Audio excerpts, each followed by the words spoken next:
Pisces. Okay, Tagalog experts tayo naman ngayon. Sun, Moon, Rising Sign, and Venus. General reading para sa Pisces, May 2024. So, alam nyo na yan. Kunin nyo lang kung ano yung nakaka-relate tayo. Kung hindi nakarelate, okay lang yun. Maaaring sa susunod na pagkakataon ay makarelate na tayo. Anyway, ano nangyayari, Pisces? Parang medyo hindi tayo happy sa ating sa ganap. Mukhang emotional, ano tayo ulit emotional breakdown. Yun yung naririnig ko. Medyo hindi na tayo happy. Kung nasa relasyon ka, maaaring hindi tayo masaya na sa buhay mag-asawa o sa long-term partnership. And parang gusto mo nang umalis na lang bigla. Gusto mo na lang maglaho. Meron kang gustong gawin and medyo may padalos-dalos na energy. Ako nagpipick up dun sa gusto mong gawin. Pero essentially ito, usually kasi 10 of Cups completion siya. Siguro umabot dulo na ng PC mo, ganon. Usually patapos na, tas minsan long-term partnership, matagal lang kayo, pwede din na matagal mo nang sinusubaybayan itong tao na to, pero gusto mo nang, kung papunta ka sa direksyon na to, gusto mo na dun sa kabilang direksyon, or may gusto kang gawin na gusto mo na siyang takasan. So, curious ako dito sa 6 of Wands kasi mukhang kung ano man yung naiisip mong gawin, it could make or break you. Itong card na to, di ba yung picture si Ariel, Little Mermaid. Si Ariel, di ba, tinraid niya yung paa niya para sa boses. Tinraid niya kay Ursula. Tinraid niya yung boses niya para sa paa. Pero ang ending nun, hindi niya alam. Masyado siya nag-take ng risk. Hindi niya alam. Ikakasal na pala yung prinsipe niya. So, ang lesson doon is, lalo na kung reversed, ay ingat ka magpadalos-dalos sa isang desisyon na bagay na hindi ka sigurado dun sa consequence. Kasi hindi mo alam na masyado kang mapanugal, pero gusto mo sumugal sa pag-ibig. Siguro, meron kang yung iba sa inyo, hindi na masaya sa long-term partnership, tas meron nakikitang bagong tao, gusto niya sumugal doon. So, ingat kayo na yung tao na yun ay hindi niyo lubusang kilala or susugal kayo sa isang bagay na hindi masyadong pinag-isipan. Hindi pinag-isipan, period. Pero, kung ano man yung, ewan ko, may sampal sa mukha na padating. Hindi ko sinasabi na tower yun, na major sampal sa mukha, like, i-break ka na ng jowa mo. Hindi ganun. Pero, more of, halimbawa, ma-offeran ka ng work, ma-offeran ka ng opportunity para legit ma-distract ka dun sa gusto mong binabalak mong gawin na hindi pinag-isipin. Legit na pwede siyang offer, pwede ding epiphany, pwede ding counseling, ganyan. Halimbawa, may friend ka, biglang mamimit mo yung old friend mo, pala counselor, pwede ding pastor, yung iba mas nakikinig sa pastor, ninong mo, ganyan, ninong yung sa kasal, mamimit mo. And pwedeng ganun may reunion kayo, tapos bibigyan kanya ng advice na makakatulong sa'yo kesa magpaka-aerial ka at takasan mo kung ano yung pinagdadaanan mo ngayon. Essentially, core energies pa lang to. Essentially, siguro yung iba sa inyo hindi na masaya dun sa current na pagsasama with the partner. Parang nababaliw na siguro to si Pisces. Pero kung ano man itong distraction na padating sa'yo this May, mukhang dyan ka maliliwanagan kung hindi magtatagumpay sa kung ano man yung binabalak mo. Maaaring sobra na yung binibigay mo tapos hindi na reciprocate. Ang Pisces pa naman din may tendency minsan na hindi ko nilalahat pero baka mag-a-agree kayo. Pisces, pag nagmahal sila, buong buo. Walang hinihinging kapalit. Pero minsan hindi nila na-realize na nakakapapagod na sila, kakabigay. So, siguro pwede din na yung epiphany na padating sa'yo this May ay may kinalaman doon. Marirealize mo na sobra na yung binigay mo, hindi ka na nagtira sa sarili mo. Or nagtira ka pero like 2% lang. So parang ganun din, pagod-pagod din. Yung tao na may connection ka or pwedeng in a relationship with, maaaring earth sign, Capricorn, Taurus, Virgo. And kung ikaw ay somehow gusto mo gusto ko naman maging selfish, hindi masama maging selfish kumpara sa sarili, na ang tawag nila ay self-love. Kung ikaw ay gusto magganon, medyo may struggle sa pagse-self-love tayo dyan. Ito namang itong partner mo o kung sino man ito na earth sign, they don't want to do the work. Kung ikaw meron kang willingness to do the work, alam mo lang hindi ka masaya, pero it's not like gusto mo nang umalis, gusto mo nang kumawala, gusto mo nang magmukmuk, pwede din ganun, mukmuk ka na lang. Pero itong tao, siguro kung merong mga pagkakataon na sabihin mo sa kanya na usap tayo, ayaw nilang makipag-usap, ayaw nilang ayaw nilang kahit ano.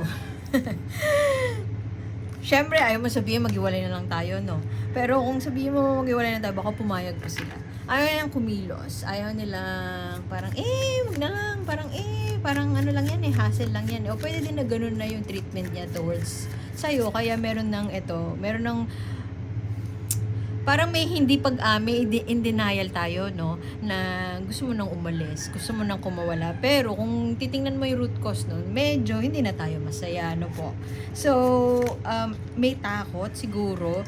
Kahit pwede din kasi na yung taong to ay natatakot din na i-bring up yung conversation na let's call it quits, na maghiwalay na lang tayo. Natatakot din sila kasi, syempre, takot din sila na mawala ka. Pero ikaw, aminado ka talaga, ayaw mo silang mawala. Sila naman, ewan ko, baka nagpapanggap lang or in denial sila na Pero essentially, sa inyong dalawa, alam mo yun, ayaw niyong pag-usapan. Alam niyo na gusto niyong pag-usapan, pero walang specific na action step para, usap tayo, mag-break na tayo. Walang ganon. Siyempre, sino magagawa nun? Pero meron siguro mga ganon.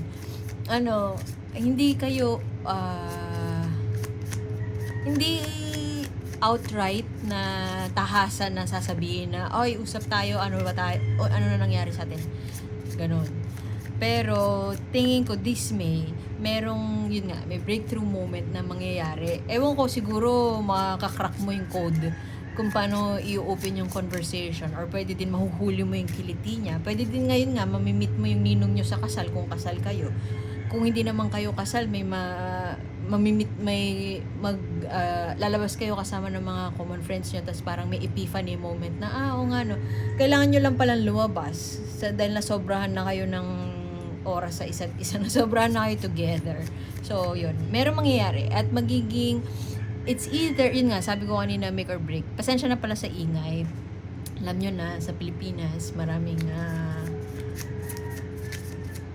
manok at aso. Mamaya siguro may aso. Ewan ko lang. So, going back, kung ano man yung breakthrough moment na padating this May, it's either magbibring yun na, make or break nga, sabi ko kanina, it's either magbibring yun ng refreshing take sa relationship nyo, or, totally maaayos nyo siya. Pero sa ngayon, medyo gusto mo munang i-keep it, simplihan lang. Gusto mo simplihan lang, if not, magdamot muna sa oras. Pwedeng ganun eh. So, meron kang, pwede din na Libra, Gemini, Aquarius. Parang lahat ng signs nandito. Bakit merong dalawang babae akong nakikita dito? Yung isa, na siya, nagde-detach na siya. Baka ito yung gusto mo nang hiwalayan at the same time, gusto mo nang hiwalayan but not really. Gusto mo nang hiwalayan versus gusto mong i-work out pa. Baka may i-work out pa. Baka. Detached na siya. Siya yung, yun nga, yung ayaw ng kumilos, ayaw ng gumalaw. Or parang pag may isasuggest ka, parang aksaya lang sa oras yan eh. O kaya subtle lang na parang, di ba parang basta ayaw niya. Kung ano man isuggest mo, ayaw niya.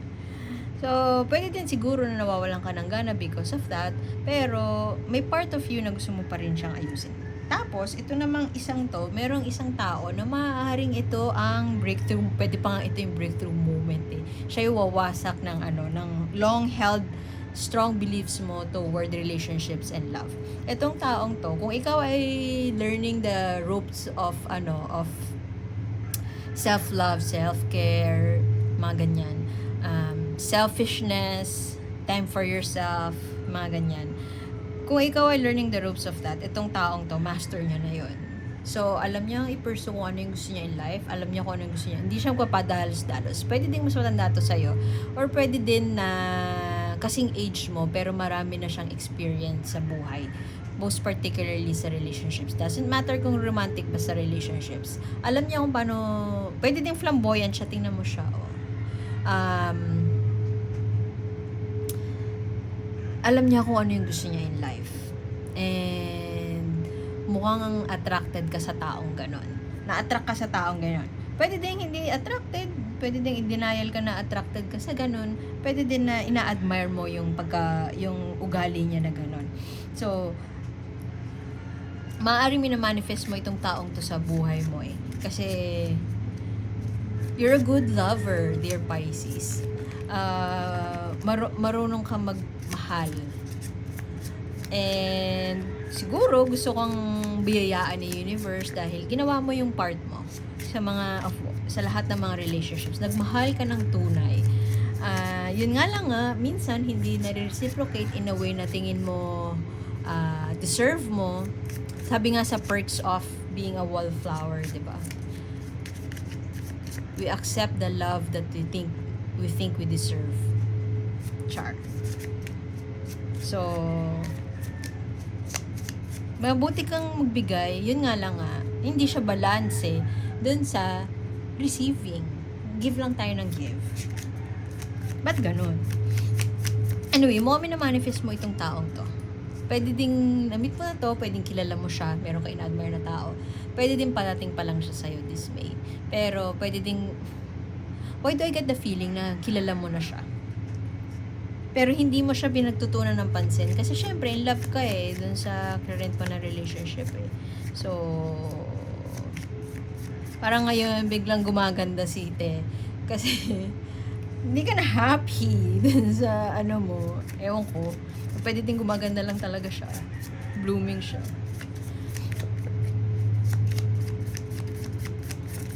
May takot na mag-explore, mag-go out there. Syempre, kasi in a relationship nga. Pero,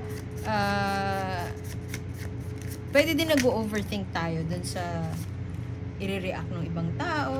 O, tingnan mo, lovers in reverse pa. Disharmony in relationships. May takot na pag-usapan, may takot na na panghihinaan ng loob, both na i-work out at umalis. Hindi mo alam siguro kung paano i-open yung conversation na siguro hindi na tayo para sa isa't isa, mga ganun. Pwede din na yung mo, pero nakakaramdam ka na both nakakaramdam kayo. Ayaw nyo lang umpisahan siguro. Pero baka mauna.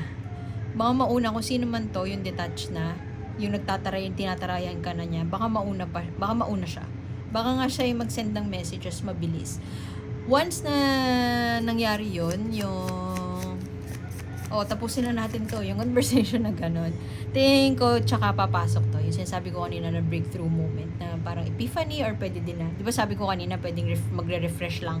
Breakthrough moment na pwedeng magre-refresh lang dun sa kung ano yung meron kayo, mag-aayos nun. Or pwede rin breakthrough moment as in, wala na talaga. So, mukhang darating itong breakthrough moment na to right at the right time. So, kung hindi ka makatulog, ikaw bahala kung gusto mong if you want to prolong the agony o gusto mo siya mauna, magsabi. Pero, kung pipiliin mo na maghintay, feeling ko siya yung mauna. Merong, alam nyo na hindi na siya nag-work. Pero parehas kayo na yun yung kumbaga inner demon or beast na hindi nyo maharap-harap. Yun yung kinatatakutan niya. at ayaw harapin. Siguro walang kumpiyansa sa sarili, na parang saan na ako, after that, parang ang tanda ko na, meron pa ba magkakagusto sa akin, masyado na ako na-involve sa buhay nung isa, parang hindi ko na alam kung paano maging in a relationship ulit, kasi sa sobrang tagal ng relationship na to, yung ganun. So, medyo, ay, ang dami. Kuha tayo ulit, masyadong marami. For Pisces, definitely alam mo, meron kang opportunity para sa bago. May message na parating sa'yo this May. Actually, walang specific na timeline. Siyempre, si God lang nakakaalam nun. Pero merong padating na mensahe sa'yo. Hindi ko alam kung breakup message yun. Hindi ko din alam kung somebody expressing interest in you. Pwede ding work eh.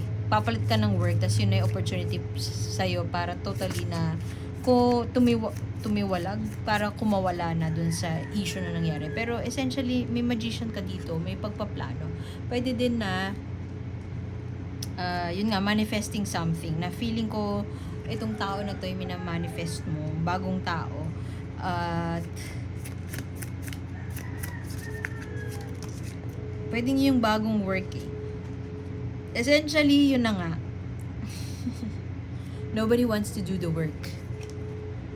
Walang gustong, meron siguro sa loob-loob nyo na gusto ko pang itry. Mukhang sa'yo nang gagaling yun eh, na gusto ko pang itry, gusto ko pang quote-unquote ayusin. Pero for some reason, wala kang lakas ng loob para ayusin. So siguro kung kausap mo yung friends mo, sabihin sa'yo, akala ko ba gusto mong ayusin, pero bakit wala kang ginagawa? Yung ganun, parang you can't get yourself